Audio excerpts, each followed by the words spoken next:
Hello everyone. In this video lecture, we're going to discuss topics from Chapter 11, which covers health images in the media.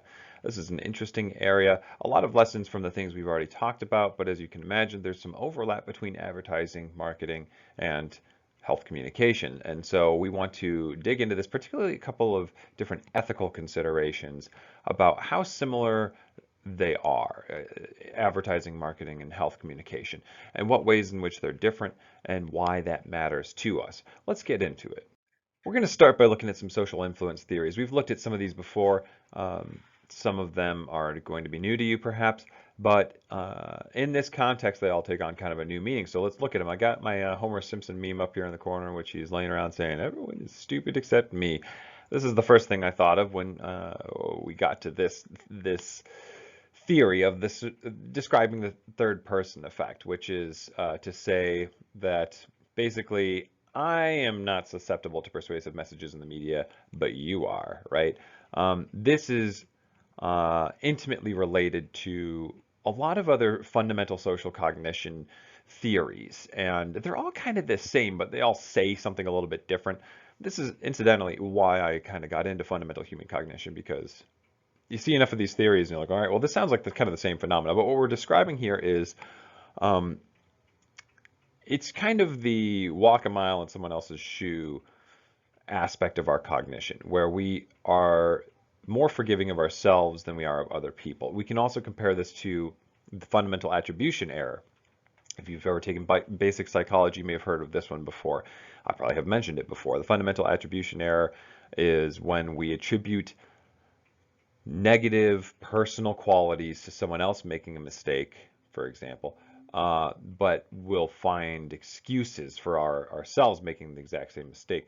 The way I describe the fundamental attribution error is if someone else cuts me off on the highway, they're an asshole. If I cut someone else off on the highway, well, I just had to get over. Right? This is the fundamental attribution error. And similarly, we have the third person effect. We just tend to defend ourselves and demonize others. There's also, if you care, in intercultural communication, when this happens at the group level, we call it the ultimate attribution error, where it's like, all right, well, my group has a lot of reasons for the things that it does. Your group is just evil Nazis, right? And so you see examples of this all the time. This is a pretty basic part of our cognition. We want to recognize that we're all susceptible to that. And that's kind of the irony of the third person effect. It's like, yeah, I'm not susceptible to persuasive messages in the media, but you are. And I'm not susceptible to the fundamental attribution error, you are. And when we learn about these theories, it's kind of like, yeah, wow, people are so stupid, everyone except me, right? I'm kind of belaboring the point here, but I think that this is important in terms of we are talking about something fundamental to our cognition.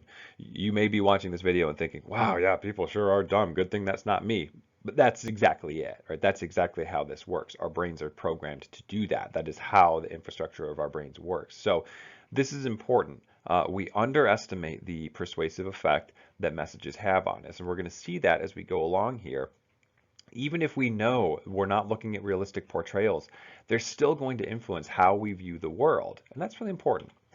Cultivation theory is related to this. We're talking, and we've mentioned this one before as well, about what we're talking about with cultivation theory is that our world is shaped by what we perceive to be normal, and what we perceive to be normal is shaped in turn by the media. Um, this sounds perhaps a little more sinister than it is. It's simply just reality, right? We look at what we see around us and on television, movies, music, and that's how we construct our worldview. That's what we think of as normal. And we know that that's not always representative of real life, but still, it affects us. We're going to get into that a bit deeper in a moment. Another important theory for us is social learning theory. Um, Notice how old these theories are. We've been talking about these for forever, and people still make these same mistakes every single year, every single day, because it's part of our cognition. But anyway, social learning theory states that we learn behaviors by watching other people, by watching depictions of other people, and by attending to the consequences of those people's choices. So the reason the textbook's bringing this up is, for example, if we watch a lot of violent television, for instance, and we don't see people suffering consequences for their actions, then we might start to kind of normalize violent behavior in our minds, subconsciously perhaps, but nonetheless, it's going to have that effect sometimes. That's what social learning theory states. Social comparison theory, going even further back, well, this is exactly what it sounds like. We compare our actions to our social groups and to what we believe is normal. Again, these are all kind of saying similar things, but you can see how this can become a problem very quick. And the fact that these are old theories doesn't change the fact that we still watch these manifest in new and interesting ways. Social media, it may be a new tool, but the kinds of antisocial behaviors that we're worried about here, those aren't new, right? Those are part of our cognition, and that's the first step to dealing with these kinds of things. That's why we talk about these theoretical underpinnings. It's not to pull a Homer Simpson and say, well, everyone's stupid except me, right? Well, if everyone's stupid, then you are too. That's just how it works. But we're all stupid in kind of the same way, and our brains work in this way. And that is a really important first step for us to understand how to work against perhaps some of the more antisocial parts of these things, but it's also going to help us guarantee that our health messaging is more effective. Health communication is difficult, and these are a little bit of reasons as to why that is. There's a reason why this is a whole course that we're talking about. There's a reason why we still don't get this right all the time. There's a reason why the COVID-19 vaccination and whatever public health intervention that's been going on for 3 years, there's a reason why that's so terrible and hasn't worked. There's a reason why the people who lay out these kind of guidelines fail to follow them time and time again. And it's because of how our cognition works. So in studying these and better understanding them, then we can hope to have better interventions. That's enough rambling about this. Let's move on. Maybe it's best to frame this discussion in terms of advertising. This is a whole field devoted to persuasion, and not often through the, if we go back to HLM or ELM, the central root of persuasion, the rational, logical root of persuasion. Often we are relying on and leveraging kind of heuristic or peripheral roots of persuasion. Try not to, the goal of a lot of advertising is not to get people to think deeply about the message, but when it comes to health messaging, we do want people to think deeply about the message so that they can be better equipped to make health choices. And so that introduces a little bit of tension right there. So what happens when we have health messages in kind of an advertising mindset? Well, it can skew our understanding of the world. And I mean, I'm not an advertising person, so take this all with a grain of salt. It sounds like I'm picking on them. That's not my intention. I'm saying that this is one of the dangers of treating health messages like ads, is that we might oversimplify that, and that can skew our understanding of the world. It necessarily oversimplifies things. This is the nature of communication in general, and a danger of all strategic communication is that you have to simplify the message.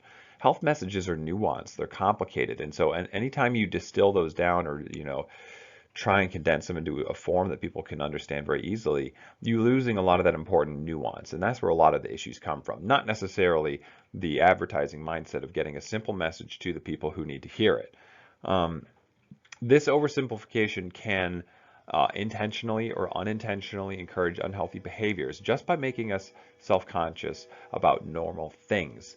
They talk about this in the textbook in terms of pathologizing the human body, for instance. So in terms of remembering how this can happen, the mechanism by which this happens might be helpful to remember fear appeals and how those work. So if you have a strong fear appeal and a proposed solution, then that is tacit persuasion. That means it is passively persuasive. People are likely to try to alleviate that fear, and if they believe that the proposed solution will help them, then that's what they're going to do. And so if people are not engaging with the message that is, there's a couple negatives here. So if the message is not going to be helpful, if the solution isn't good, but people believe it is and pursue it anyway, that's a problem, right? If it's unrelated to the fear, that's also a problem. If we give them fear but no proposed solution, that's also a problem. And so there's kind of this golden, not ratio, but this equation. In order for this to work, we want to have an accurate fear appeal that elicits an appropriate fear response, and then we give the audience a way out of that fear, a way to resolve that uncertainty, and hopefully it's a good way for them to do that, an effective way to do that. Otherwise, we're going to see more problems down in the long run. But now, just in that short description, we've seen a couple of different issues that can arise here in this oversimplification. In that oversimplification, the connection to the fear, the problem and solution may be lost. We may lose track of what the real solution is and accidentally or intentionally get the audience to do something that's not necessarily going to help with that problem. There's a lot of complicated issues that can arise here. And then the other thing we want to remember is that people are risk averse, but this is based on perceptions. Our perceptions can be wrong, and so people can be scared of the wrong thing, but they're going to focus on that wrong thing, right? And so this makes our job more difficult as health communicators, trying to get people to pursue positive outcomes. As the people don't pay attention to the positive outcomes as much as they pay attention to the scary things. It's just in our nature. So again, this is one of those things we want to be aware of as we go forward. And that leads us to thinking about media representation in a larger sense. And remember, part of how the textbook characterizes advertising is it's a message coming from one group or one person to a whole bunch of people. And that's one of the characteristics here. That, again, means that you have a relatively small amount of people dictating what is being presented as the truth. And, well, you don't have to be super cynical to see how that can be a problem because you're relying on one person's opinion. Now, media representation, let's transition this. That's advertising, but media representation is a little bit more complicated than that. And now we know not to believe everything we see on TV. We know it's not real. We know it's fake. However, it can still mess with our heads, so to speak. And remember the social learning theory and the cultivation theory, how this might work. What we do see is that excessive use of media is associated with a lot of different problems. And excessive use is a great way to define how Americans use media. We watch a lot of TV. We use our phones a lot. We use computers a lot. And sometimes we're doing all three at the same time. Sometimes our kids are doing this all at the same time. It's something that we need to be aware of. Because kids are particularly susceptible to these kinds of things. Now we can ask ourselves, what is excessive use? Well, I think maybe one way you could consider this is, imagine you go to the grocery store or wherever you go to buy some food, and you pick up a package and you read the label, as I'm sure all of you do, and you try to make a decision about whether or not to buy this food. What is factoring into your understanding of that? Would you say it's more what you learned about from the internet or television commercials, or is it more from interpersonal relationships? Is it something you learned in class that dictates that?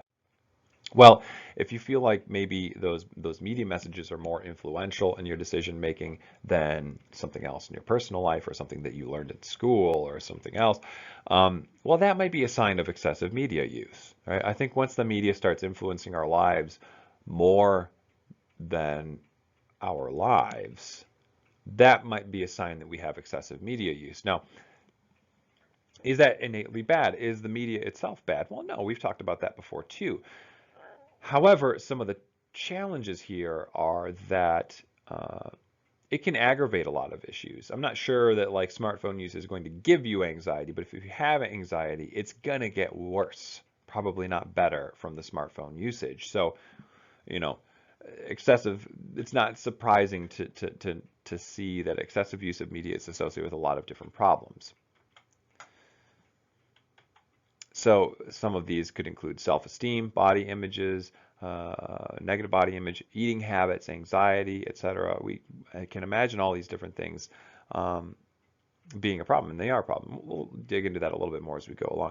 But again, I want to remind us that when it comes to media representation, no matter what, we are seeing an unrealistic portrayal. It is catered, it is edited, it is a produced experience. And that's important for us. It serves a purpose, and when we get to entertainment, we'll talk about this as well.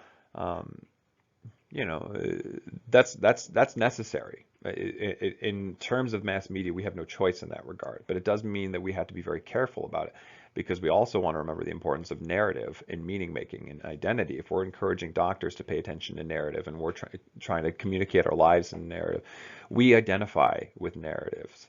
Narratives help us define ourselves and our world, and so Of course, media representation matters.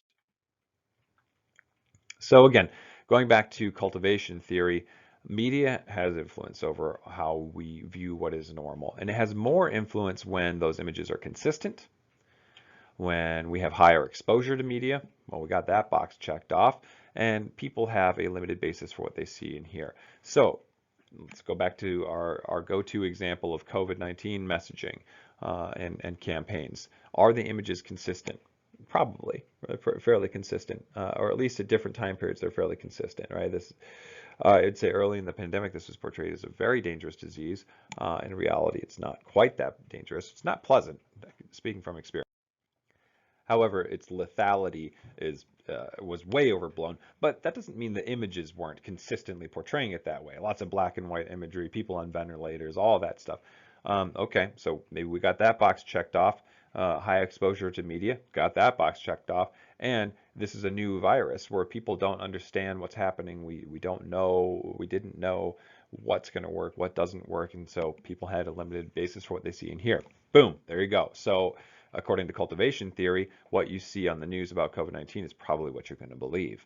And what you see on the news probably depends on which news source you see. And there we have this great contribution to the polarization of our country. Not that complicated, really, when you get down to it. Let's think about entertainment now. So related to media representation. As media representation, everything, even the news, is going to be a catered experience. Well, entertainment is deliberately that way, right? And so for consideration here and how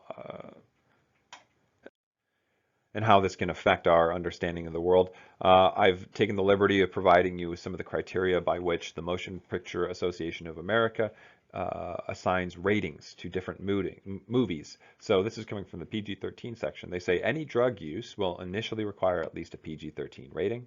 More than brief nudity will require at least a PG-13 rating, but such nudity in a PG-13 rated motion picture generally will not be sexually oriented. There may be depictions of violence in a PG-13 movie, but generally not both realistic and extreme or persistent violence. Okay, so we've got a couple different criteria they're laying out here. So any drug use, so that means if there's cigarette smoking, if people are smoking a joint, if people are drinking alcohol, then it needs to have at least a PG-13 rating. Okay. Nudity should not be sexual nudity, but we know from experience by now that it's very unusual to see even bare-breasted women in PG-13 movies. Is that sexual? What is sexual about breasts innately? Well, there's a secondary sex characteristic. We'll come back to that. And then we also have violence, realistic and extreme or persistent violence. So what do you think about these criteria? Do you think this is appropriate? You've probably had this conversation in some of your classes before, but sometimes it's interesting to consider. For example, let's take the violence thing here. Do we think it is appropriate to show 13-year-olds unrealistic violence? Maybe the other side of this coin would be, do we think it's appropriate to show 13-year-olds realistic violence? That's a tough decision, and we have a lot of questions that arise in the process of answering that question. Maybe we have a little bit of background that we can start to assess this a little bit. If we go back to social learning theory, and the concern is people not having the consequences, not understanding the consequences of their actions, well, then maybe unrealistic or more realistic violence would be more appropriate, right? And what's the difference between the two? I think unrealistic violence would be more like, well, people are getting shot, but there's not a whole lot of blood. There's not a whole lot of actual violence. People get bonked in the head, but they don't suffer major brain damage or have their cranium caved in. If you get hit in the head with a bat, you're probably going to die. You know, things like that. But that's not how it always turns out in the movies. And is that a problem or not? So should a 13-year-old see someone get hit in the head with a huge blunt object and survive? It's unusual that they would survive without brain damage, right? That's a thing, but you see it all the time. Like, oh, bonk, whoop, they're unconscious. Oh, he'll wake up soon and be right as rain. Anytime you get knocked unconscious, that's a serious health problem, like hospitalizable. If you've ever taken any kind of like lifeguard training or anything like that, you know that. Anytime anyone goes unconscious, you're supposed to call an ambulance. But anyway, I digress. Is it better or worse for kids to see unrealistic or realistic violence? Or maybe neither. Maybe both.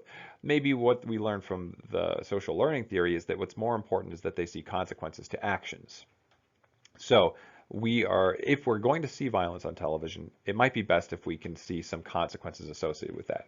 Ideally, realistic consequences, I think. But that doesn't mean we should be showing graphic violence to 13-year-olds. It's just a question of, I think it's more a question of showing them unrealistic violence is not doing them any favors. That's not going to make it better. That's going to make things worse, probably. Again, what about nudity? What about sexualized nudity? What is sexualized nudity? By limiting exposure to something like bare-breasted women, doesn't that kind of sexualize something that doesn't need to be sexualized to begin with? Right? So these lines of what is sexualized and what isn't, that's tricky as well. I mean, breasts are a secondary sex characteristic. It would be difficult for people uh, to not think of sexualizing someone. Perhaps that's the argument here, but there are a lot. We're probably the stingiest about that particular aspect of nudity compared to other countries in the world, and they're probably doing okay too. So you can argue about all of these things, but we have to make these calls, and sometimes they're made rather arbitrarily. So again, my point here is that entertainment, it's featuring important life themes like sex, death, violence, and they get diminished and distilled for entertainment value, necessarily so. This is a catered experience. However, even though we know these portrayals are not realistic, it still shapes how we view the world. We are concerned with things like normalization. It matters. And when you have one small community, I would consider Hollywood a fairly small community, responsible for catering all this entertainment for the rest of the country and representing our culture, because that's what it comes down to. Well, that's not a very accurate representation of the world. Now, you also have product placement. That's a thing too. That's fine, but what the textbook wants to draw our attention to here is that it's also possible to promote healthy behaviors in education, entertainment, programming. But again, this could be a challenge because we tend to fixate on the negative stuff. If it bleeds, it leads kind of thing. So we want to be aware of that. So let's think about the influence of representation in media as well, for good and bad. Again, we have a small group of people essentially dictating what is normal for the rest of the country. And I don't think they really accurately represent what's normal. We see this in body image. We see this in family life. A lot of things irk me when I watch modern movies or modern television or modern commercials, if I happen to see any of these things. But in Hollywood movies, there's an awful lot of interpersonal conflict and normalizing of like broken marriages and things like that. And, well, that may not be statistically normal, but it will become statistically normal if people are exposed to it enough. And so I'm not sure people in Hollywood have a very realistic understanding of what it means to be in a healthy marriage. And then you see other perhaps more positive or benign aspects of representation in media. You have in recent years, I've noticed a lot of commercials with interracial couples, like all of them have interracial families. Statistically speaking, interracial couples are still kind of a minority. That's rather unusual.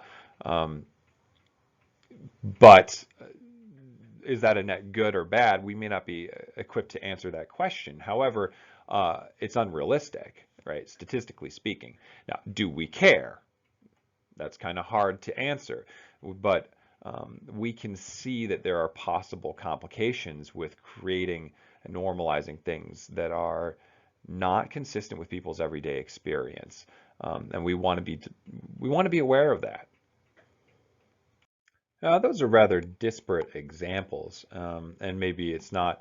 I don't want to create a false comparison saying that representing interracial families is probably a good thing. We would like to normalize that a bit more so people don't feel like it's so strange, even though statistically speaking, it is a little bit unusual. But things like body image can have a much more concrete and negative effect on people's existence and their sense of well-being. Here's some examples, body images. Here's kind of the best I could find. with some Google searching while preparing this lecture. It's actually kind of hard to find images like this, but you get the idea here. Which of these represents the average American man and woman? Well, for the women on this side, this is kind of the best I could find. But at any rate, what you can see here is comparing the average American female to, say, Miss Indiana. It's not a very realistic comparison, is it? People, and it says here that her fans consider this to be a very normal, unobtrusive, unsupermodel-like figure, but it's not representative of what your average American woman looks like. On the right here, you have average body types from different countries. All the way on the right, I believe, was France. Just left of that is Netherlands, Japan, and then finally on the left, you have the average American man. So, these are not the kind of body types you see in Hollywood. The people who get these kind of acting jobs did not usually get their kind of acting jobs by representing America. They represent ideals in our heads. Also, while I was searching for these kinds of images, one of the headlines that popped up was Americans are getting fatter and they still hate fat people. Yeah, both are true. We simultaneously demonize our average body type, and we continue to get less healthy over time. Now, those are kind of separate matters, right? The body image and whether or not the average size of Americans is healthy is a separate matter. We do tend to be slightly on the edge of obese, and our diet seems to be a big player in that. So, but that's kind of a separate matter. The fact remains that the average body type does not look like what you see in media representation. That starts hurting people. And even if we know it's not real, that can affect us. The people that we really want to worry about, though, are kids, because they don't have a clear grasp of what the world is like. And even when I was growing up, I was not happy with my body. Do I look like I, am worried about my body weight? Well, no, I'm a very thin person, but I've always been a very thin person. I will never be fat, but I will also never be like superhero cut. And I remember holding my Spider-Man figure and being like, wow, if I didn't have like these hips, I would look like just like Spider-Man, like because I thought that to be a superhero, you had to have a waist that was the size of, my coffee cup or something like that. It was a passing thought on my end. And I'm pretty happy with my body now. You have to be by the time you're 37. But when I was growing up, I didn't appreciate my body type in that way. What stuck out to me was when my camp counselors would say, "Wow, you're so skinny. I could just take your arm and break it like a stick." How did that make you feel growing up in the 90s? Well, anyway, body image is a real thing, and how we compare ourselves to other people affects directly our sense of identity and our self-esteem. It's really easy to see how media representation, it's easy to see the danger of this because this creates dysphoria. We see ourselves as different than what we ought to be in our minds, but what we ought to be in our minds is shaped by the media. That is a huge problem when there's a disconnect between what you see and what you are. And it doesn't always have to be that way, but anyway, this is a pretty easy example of how media representation can be a huge problem. Body image and the associated dysphoria of seeing people represented on TV as different than what you look like or what your friends look like, what your family looks like, that is not going to be a net healthy benefit. But it's one of the consequences of the entertainment industry, something we need to be aware of. I know I'm saying that a lot. That's how I end like every slide in this video, is something we need to be aware of. Hopefully we can tie this together in the end and see how we can avoid these things. The reason we want to be aware of these things is so that we as health communicators can make better decisions and programs. We need to recognize the barriers between positive health messaging and positive health behaviors. We need to recognize the barriers that are in between there. And that's what we're talking about in this video and every video. But anyway, here are the statistics of what the actual average height, weight, and waist circumference for adults age 20 and over in the United States is. Men, height in inches, 69, weight in pounds, about 200 pounds. Waist circumference in inches, 40.5. I am smaller, I'm taller than that, but smaller than all of that. Women, height in inches, 63.5, weight in pounds, 170. waist circumference in inches, 38.7. So these are our average body sizes, which you kind of saw on the previous slide. Now, is that healthy is a separate matter. We are concerned about increasing obesity in the United States, but the fact remains that ain't what you're seeing coming out of Hollywood. That's not what you're seeing on TV. That's not what you're seeing walking on runways. That's not what you're seeing in ads. And we're becoming more aware of this, and we are seeing more different representation in media, at least in the form of female models. You see a lot more diversity, not so much on the male side, but hey, yeah, progress is progress. Um, so again, when it comes to something like body image, it can be very persuasive to pathologize normal human conditions for advertising purposes. Your teeth are too yellow, you need to whiten them. You're too fat, you need to go on a diet or buy this product that's not going to make a difference anyway. Cereal, part of a healthy breakfast. It's not, right? Uh, Low-fat foods. Oh, you shouldn't eat a whole bunch of animal fats. You should eat this vegetable oil, which is basically the same as the motor oil you put in your car and get cancer and obesity. I'm getting a little bit off topic, but you get the idea here. What we're talking about, what happens a lot when it comes to advertising, is convincing people that they need a specific product that they may or may not need. But if they don't need that product, we're still going to end up pathologizing fairly normal human conditions to get them to buy that product.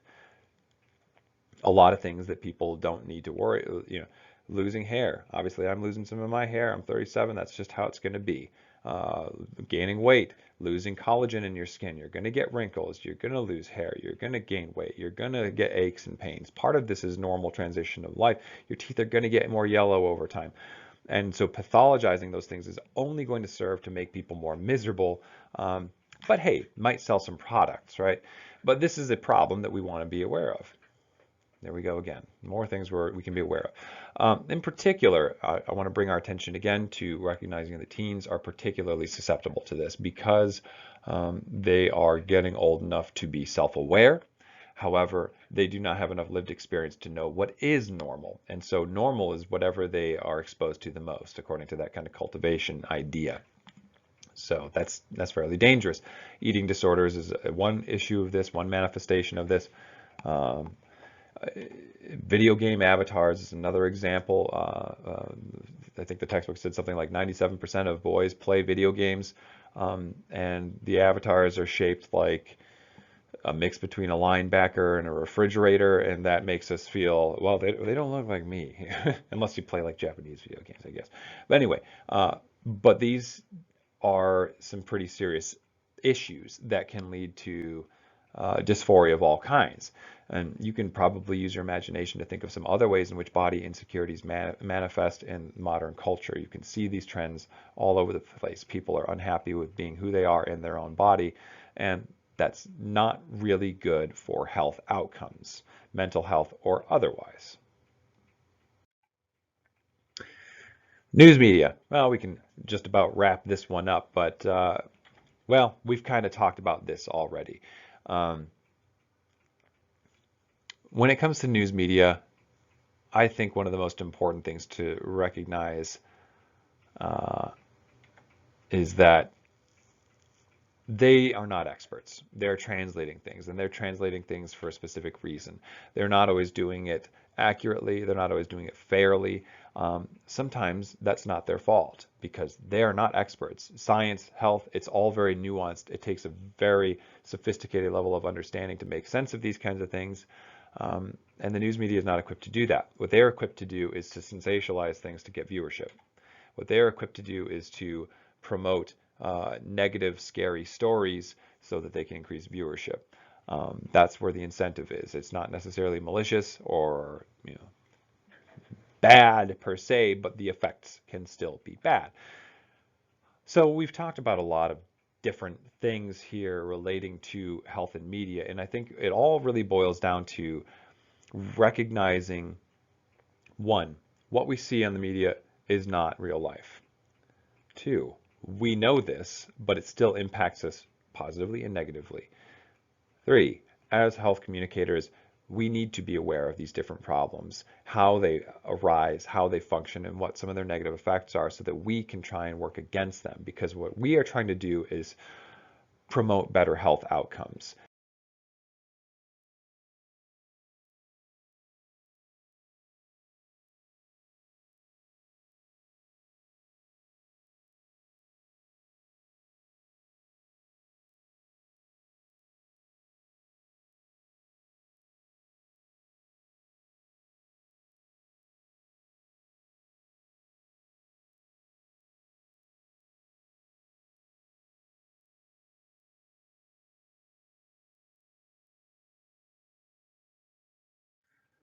The other side of this coin, however, while we've been emphasizing a lot of the negative here, is that there is a silver lining, and there are some advantages for health literacy associated with the news media in particular and media in general, because we can increase our exposure to information. We just need to make sure that it's good information, and that takes that takes diligence and vigilance. And we have to work hard to promote those good outcomes. So hopefully this helps us along that path.